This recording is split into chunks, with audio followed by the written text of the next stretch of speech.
یا پرسہ سب کو دینا ہے؟ باپ کو دینا ہے، شوہر کو دینا ہے، بچوں کو دینا ہے، اولاد کو دینا ہے، امام زمانہ کو پرسہ دینا ہے کہ فرزند رسول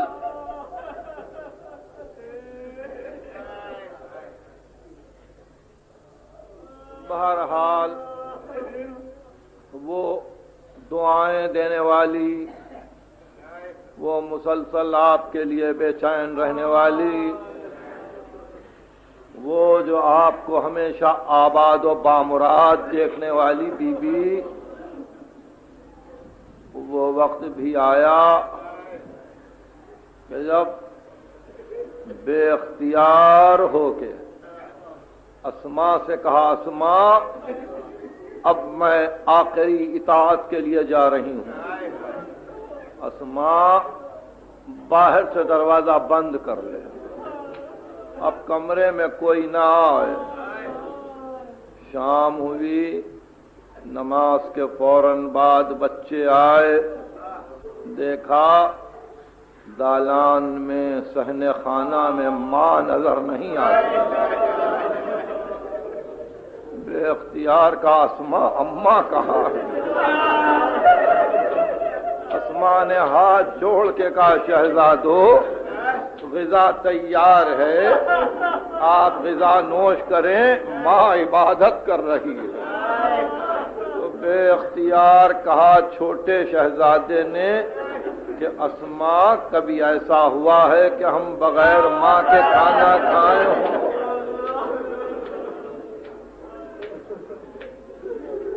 حجرے کے قریب پہنچے، اسما کچھ رکیں، حسین ابن علی کو دیکھ کے پھر سہم گئیں، آنکھوں میں آنسو آ چکے تھے۔ دروازہ کھولا، حسین اندر آئے، دیکھا مظہر اسماء ذوالجلال مصلی پر اس طرح سے لیٹی ہوئی ہیں کہ آنکھیں بند ہیں اور چہرہ اقدس سقف خانہ کی طرف ہے۔ آواز دی، اماں اماں آنکھیں کھولو، فما اجابت علیہا سلام، بی بی نے جواب نہیں دیا۔ دوسری مرتبہ کا اماں حسین پکار رہا ہے، آنکھیں کھولو، فما اجابت علیہا سلام۔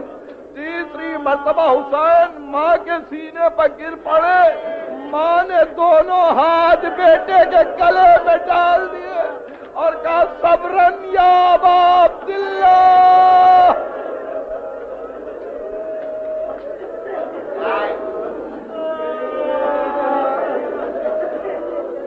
حسین کو آخری مرتبہ صبر کی تاکید کی کہ حسین اب تیری نسل میں یہ صبر و شکر کی دولت جائے گی، اور حسین یہ وہ نسل ہے برکت والی جو محافظ دین حق اور محافظ کعبہ ہوگی۔ جاؤ حسین، اللہ کے حوالے کیا۔ یہ کہہ کے زہرا نے آنکھیں بند کر لیں، بچے روتے ہوئے باہر نکلے۔ امیر المومنین نے آخری فرائض ادا کیے۔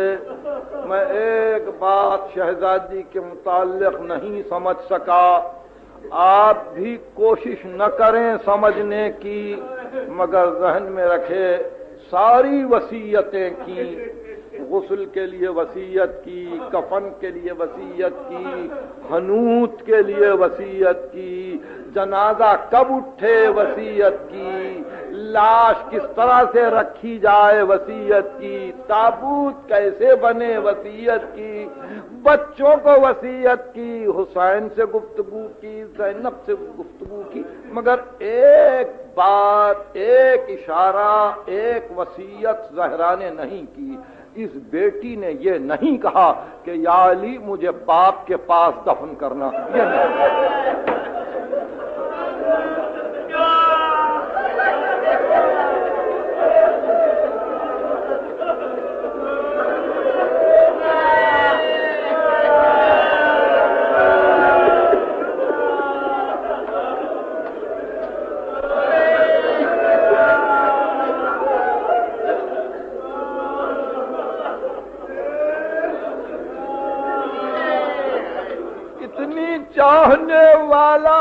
چاہنے والی بیٹی، ارے دنیا میں اپنے اپنے گھروں پر غور کرو، اپنے اپنے دلوں کا حال دیکھو۔ اولاد چاہتی ہے کہ باپ کے پاس دفن ہو۔ حسن مجتبی نے تو یہ خواہش کی تھی کہ بھائی اگر اجازت دے تو نانا کے پاس دفن کرنا، مگر زہرا نے کچھ نہیں کہا۔ یہ محافظ ہے زہرا، جان رہی تھی کہ اگر میں اعلان کے ساتھ باپ کے پاس دفن کر دی جاؤں گی تو ایسا نہ ہو کہ یہ قبر کھود دی جائے۔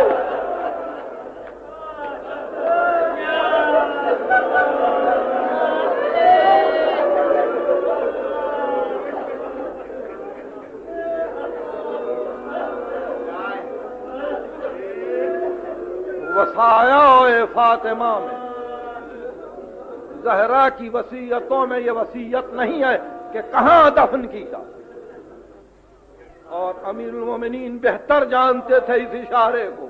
معصومہ ہے، صدیقہ ہے، طاہرہ ہے، دین کی محافظ ہے، صاحب دین کی محافظ ہے، کعبے کی محافظ ہے، محمد کی محافظ۔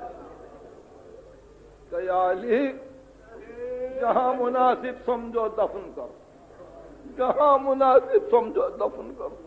علی نے جہاں مناسب سمجھا دفن کیا، مگر جنت البقیع میں علیحدہ تازی قبریں بنا دیں۔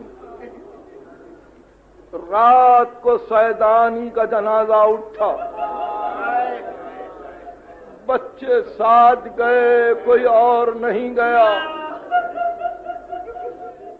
سید النساء العالمین کے دفن کی خبر صبح کو مدینہ پہنچی۔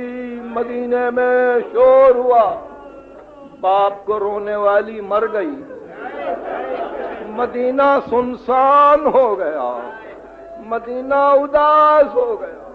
مدینے کی عورتوں نے اپنے شوہروں سے گلا کیا، تم پر خاک ہو کہ محمد کی بیٹی یوں دفن ہو جائے اور تم کو اطلاع تک نہ ہو۔ یہ آئے اور آ کے نشان قبر پوچھا، علی نے انکار کر دیا۔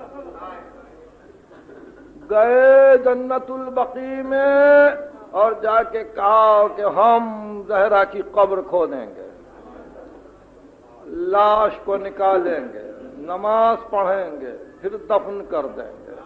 نیت یہی ہے کہ نماز پڑھیں گے، مگر جیسے ہی غلاموں نے یہ اطلاع علی کو دی، جلال کے عالم میں ذوالفقار کو کھینچتے ہوئے بقیع کے قبرستان میں گئے اور کہا پیغمبر کے مرنے کے بعد میرے گلے میں رسی بندھی، میں نے صبر کیا۔ زہرا کے پہلو کو تکلیف ہوئی، میں نے صبر کیا۔